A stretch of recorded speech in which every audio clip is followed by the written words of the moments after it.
शुरुआत होती है साल 1996 से। मेक्सिको में एक अमेरिकन रिसर्च टीम वहाँ के केव्स यानी गारों में आकर एक क्रिएचर की तलाश कर रही थी, जिसके बारे में ये दावा किया जा रहा था कि वो अनजान क्रिएचर अक्सर जगहों पर देखा गया, जो कोई आम क्रिएचर नहीं है बल्कि बहुत अजीब है। आज से पहले शायद ही किसी ने उसको देखा हो और उसके पास बहुत सारी ताकतें, पावर्स है। लोग उस क्रिएचर से इस वजह से खौफजदा थे क्योंकि वो भेड़ बकरियों का खून पिया करता था, जिससे सभी किसान, शिकारी और भेड़ बकरियों को चराने वाले परेशान थे। अब क्या वो क्रिएचर सच में खतरनाक था, ये लोगों का वहम था? वो क्रिएचर इंसानों के लिए नुकसानदेह है या नहीं, ये हम आज की कहानी में जानेंगे। खैर, अब जब रिसर्च टीम केव्स में उस क्रिएचर के होने के सबूत ढूंढ रही थी, तो उन्हें दीवारों पर उस क्रिएचर के निशान दिख जाते हैं, जो इस बात की तरफ इशारा कर रहे थे कि सच में वो क्रिएचर यहाँ पाया जाता है। अब इस रिसर्च टीम का लीडर बाहर टेंट में था, जो एक साइंटिस्ट है। वो वहाँ काम कर ही रहा था कि तभी उसका एक वर्कर भागता हुआ उसके पास आया और बताने लगा कि हमें वो क्रिएचर मिल गया है केव में, जो हम उसे ढूंढ रही थी। वो वर्कर बिल्कुल सच कह रहा था। अब ये सुनकर साइंटिस्ट भी जल्दी से उस वर्कर के साथ उन केव्स में चला जाता है, जहाँ इनके सामने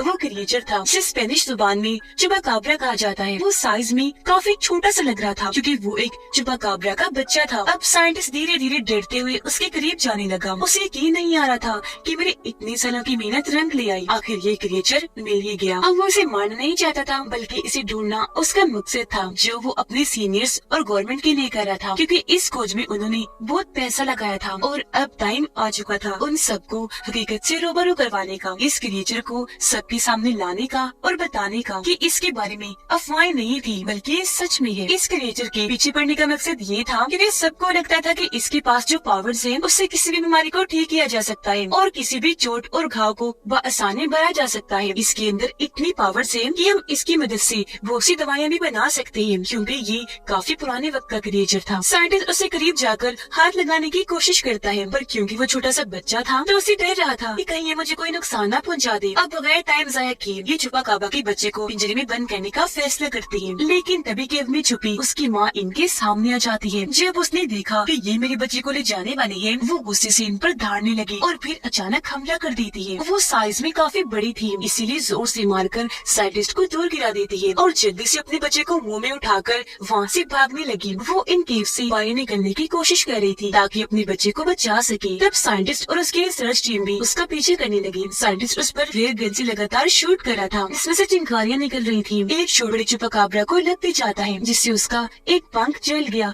वो जख्मी हो गई। ये हम सही से इस क्रिएचर को देख पाते हैं। ये दिखने में टाइगर और शेर जैसा था, लेकिन इसके पंख भी थे जिनकी मदद से ये उड़ सकती थी। लेकिन अब क्योंकि साइंटिस्ट ने उसका एक पर जख्मी कर दिया था, तो अब उड़ने में उसे काफी मुश्किल पेश आ रही थी, इसीलिए वो बस भागती ही जा रही थी, जबकि साइंटिस्ट अपनी टीम के साथ लगातार उसके पीछे अपनी गाड़ी भगा रहा था, क्योंकि वो हर हाल में इसे पकड़ना चाहते थे। अब ये चुपाकाब्रा बहुत चिल्लाक क्रिएचर था। वो अपने बच्चे को लेकर जब सड़क पार कर रही थी कि तभी एक गाड़ी उसे जोर से आकर टक्कर मार देती है, जिससे चुपाकाब्रा रोड जाके गिरती है, जिससे माँ और बच्चा दोनों अलग जाके गिरते हैं। अब बच्चे को तो कुछ नहीं हुआ, पर माँ और जख्मी हो गई। उसका एक पंख बुरी तरह से टूट गया। हमारी रिसर्च टीम अभी तक इनके पीछे लगी हुई थी और क्योंकि लाख कोशिशों के बाद भी ये उनसे नहीं बच पाई, इसलिए चुपाकाब्रा को एक आइडिया आया और वो अपने बच्चे को वहीं एक महफूज जगह पर छोड़कर दूसरी जगह पर चली जाती है और वहाँ रिसर्च टीम की गाड़ियों के सामने आकर जोर से चिल्लाने लगी, उनका ध्यान अपनी तरफ करने के लिए। और जैसे सबका ध्यान उसकी तरफ हुआ, वो भागकर उन्हें दूसरी जगह पर ले गई ताकि ये लोग उसके बच्चे से दूर हो जाएं, जो उसके बच्चे को नुकसान पहुंचा सकते हैं। अब साइंटिस्ट इस कामयाबी से खुश हो रहा था, पर अभी उसने ये चीज साबित नहीं की थी, जिससे साफ जाहिर है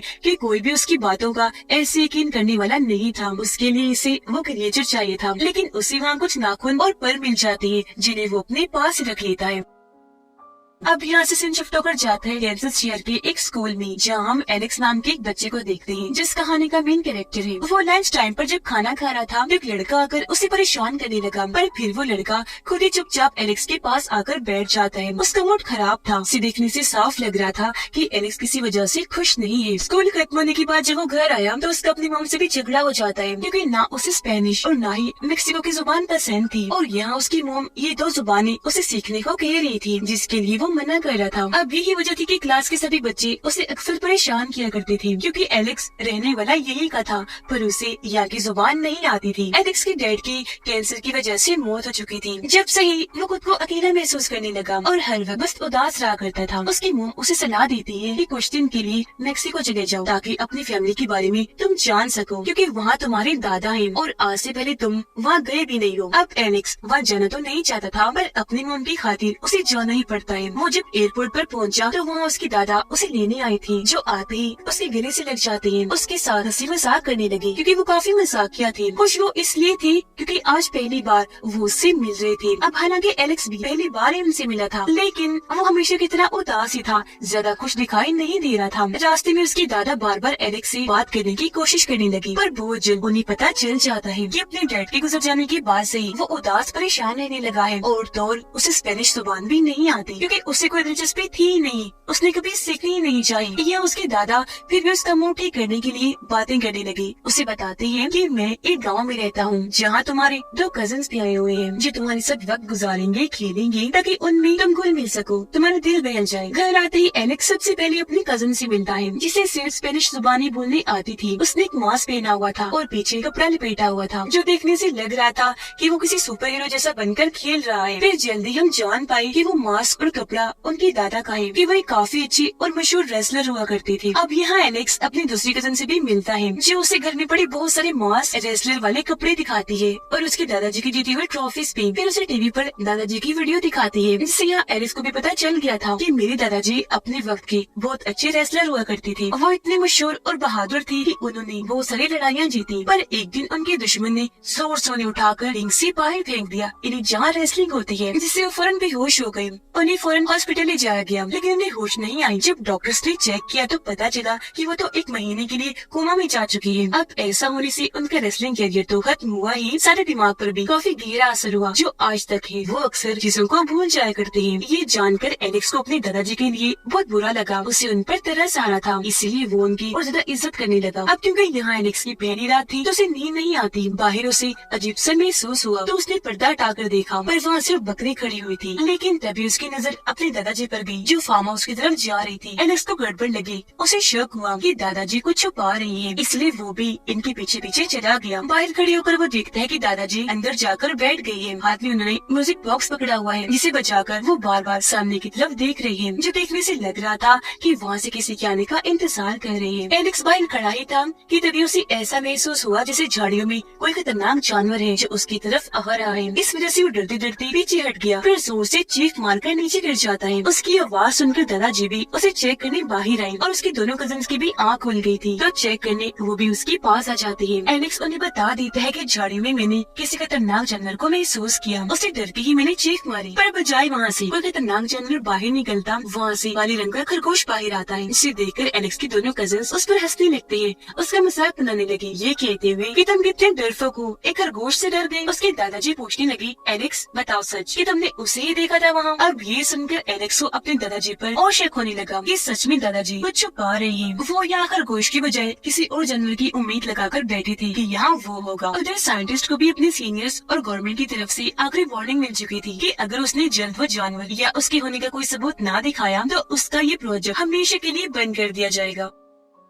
अगली सुबह जब एलेक्स की आँख खुलती है तो उसके साथ बिस्तर पर वही चुपाकाबरा क्रिएचर था, पर वो एलेक्स को नुकसान नहीं पहुंचा रहा था, बस आराम से उसकी चादर के ऊपर बैठा हुआ था। पर ऐसे अचानक उसे देखकर एलेक्स चौंक गया, और क्योंकि वो थोड़ा सा भयानक था तो एलेक्स काफी डर जाता है, एकदम से पीछे हट गया। उसके ऐसे करने से चुपा भी काफी डर गया, वो भी कूदकर पीछे हटने लगा। फिर भागने के लिए वो चीजों पर कूदता हुआ खिड़की से बाहर भाग गया। ऐसा होने से वहाँ काफी तोड़फोड़ मच गई, जो देखकर एलेक्स का कजिन वहाँ आ गया देखने की क्या हुआ। एलेक्स खिड़की से बाहर झांकता है, ये देखने के लिए कि आखिर वो छुपा क्रिएचर कहाँ भागा होगा, पर बाहर वो तो दिखाई नहीं देता, बल्कि वहाँ एलेक्स की कजिन बैठी थी। उसने हेडफोन्स लगाए हुए थे, जो थोड़ी देर पहले किया हुआ उसने कुछ भी नहीं सुना। एलेक्स सोचता है कि अगर मैंने इसे कुछ बताया तो ये दोबारा से मेरा मजाक बनाएगी, मुझ पर हंसेगी, तो वो बगैर कुछ बताए उसके पास आकर बैठ जाता है, क्योंकि उसे बहुत बुरा लगना था अगर कोई उसे पागल कह देता। यहाँ उसकी कजिन कहती है कि दादाजी गायब है, हमें उन्हें ढूंढना चाहिए, इसलिए अभी तीनों बच्चे बाजार जाते हैं उन्हें ढूंढने। गई, पर काफी ढूंढने के बाद भी दादाजी यहाँ नहीं मिलते। अब गाड़ी के जरिए जब ये बच्चे घर जा रहे थे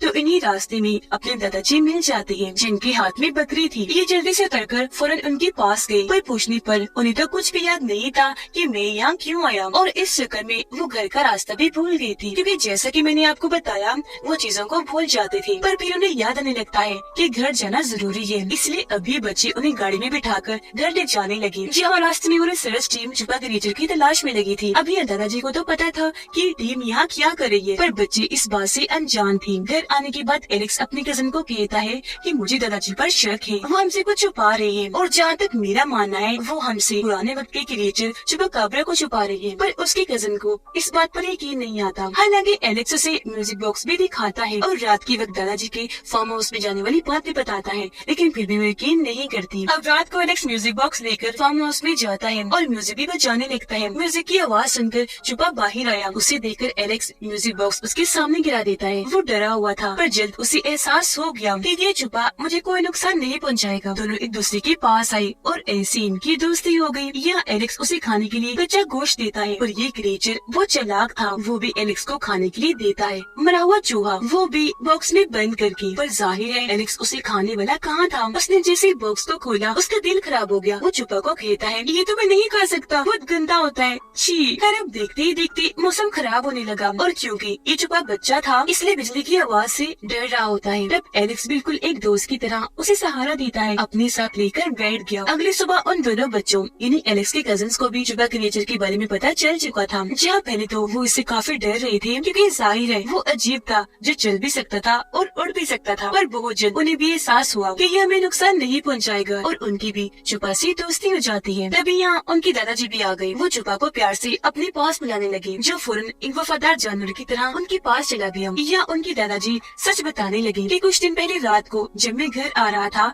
तो इसकी माँ मेरी गाड़ी से आकर टकरा गई, जिससे हम समझ पाए कि उस दिन टक्कर मारने वाली गाड़ी इनकी थी, न कि रिसर्च टीम की थी। आगे वो कहती है कि मुझे लगा कोई आम जानवर होगा, इसलिए मैं नजरअंदाज करके आगे बढ़ गया। पर जब मैं घर के करीब पहुंचा तो मुझे ये मिला, क्योंकि इसकी मोम कहीं और जा चुकी थी और ये बेचारा मेरा पीछे करते करते घर तक आ गया। मैं इसे देखते ही समझ गया कि ये डरा हुआ है और ये मेरे लिए नुकसानदेह भी नहीं, तो मैं इसे अपने घर ले आया। फिर मुझे पता चला कि वो रिसर्च टीम इसे ही ढूंढ रही है। मुझे फिक्र हुई कि अगर ये उनके हाथ लग गया तो वो इसे नुकसान पहुंचाएंगे, क्योंकि इस पर बाद में कुछ एक्सपेरिमेंट्स तजुर्बे किए जाने हैं। तो मैंने इसकी जान बचाने के लिए इसे यहाँ रख लिया। ये जानकर बच्चे को भी चुपा पर तरस आया और तभी से वो इसका ख्याल रखने लगे। लेकिन बदकिस्मती से एक दिन इनके घर साइंटिस्ट और उसका एक साथी आते हैं। असल में जब दादाजी की गाड़ी से चुपाकाब्रा टकराई थी तो उनकी नंबर प्लेट वही सड़क पर ही गिर गई थी। इसे दिखाकर साइंटिस्ट कहता है कि ये आपकी ही है ना, क्योंकि मैंने पता लगवा लिया है और अब मुझे आपके घर की तलाशी लेनी है।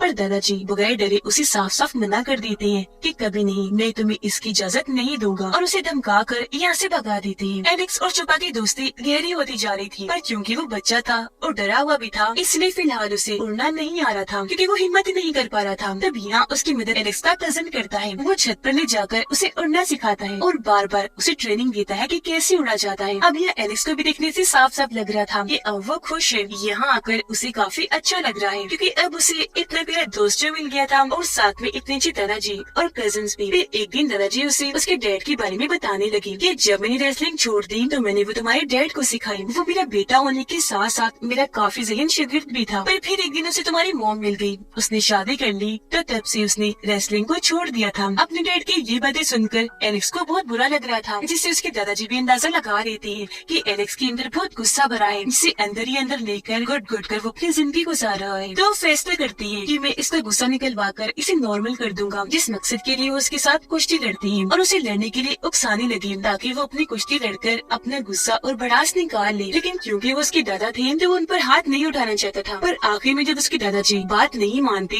तो उसे गुस्सा आ गया। वो उनसे कुश्ती लड़कर उन्हें रिंग से बाई धक्का दे देता है। वो इतने जोर के गिरते हैं कि फौरन ही बेहोश हो गई। ये देखकर तीनों बच्चे काफी परेशान हो गए और वहाँ फौरन डॉक्टर को बुलाया जाता है, जो दादाजी को चेक करके बताती है कि कुछ दिन के लिए लिए इनकी याददाश्त जा चुकी है, इन्हें मुकम्मल आराम करना है। उसी दिन साइंटिस्ट इनके घर दोबारा आ गया। वो जैसे फार्म हाउस में गया, वह छुपा को देख लेता है, उसे गन से मारकर बेहोश कर देता है और गोद में उठाकर अपने साथ ले जाने लगा। हालांकि बच्चे उसे रोक रही थी, छुपा को बचाने की कोशिश करते हैं, पर क्योंकि वो बच्चे थे तो साइंटिस्ट उन्हें भी गन दिखाकर छुपा को वहाँ से ले जाता है, जिससे वो तीनों बच्चे काफी दुखी हो जाते हैं। अब एलेक्स जल्दी से भागकर अपने दादाजी के पास आया जो वो सो रहे थे। उन्हें जगाकर कहता है कि आपको छुपा को बचाना होगा। उसके दादाजी की क्योंकि याददाश्त जा चुकी थी, इसलिए वो पूछते हैं कि कौन छुपा और तुम कौन हो। अब इससे एलेक्स अपना दिमाग लगाता है, उसे आइडिया आया। वो अपने दादा को कहता है कि घर में आपका वो दुश्मन घुस आया है जिसने रिंग से आपको बाहर गिरा दिया था। ये सुनकर उसके दादा को बहुत गुस्सा चढ़ गया। वो जल्दी से अपना मास्क कैप पहनती है और पिछला कपड़ा लटकाकर बाहर आ गई और साइंटिस्ट से लड़ने के लिए बिल्कुल तैयार हो गई। आते ही वो उसे जोरदार टांग मारती है, जिससे वो काफी दूर जाके गिरता है। फिर वो अपनी ताकत का इस्तेमाल करके उसे आसानी से हरा देती है, क्योंकि वो एक पहलवान थी।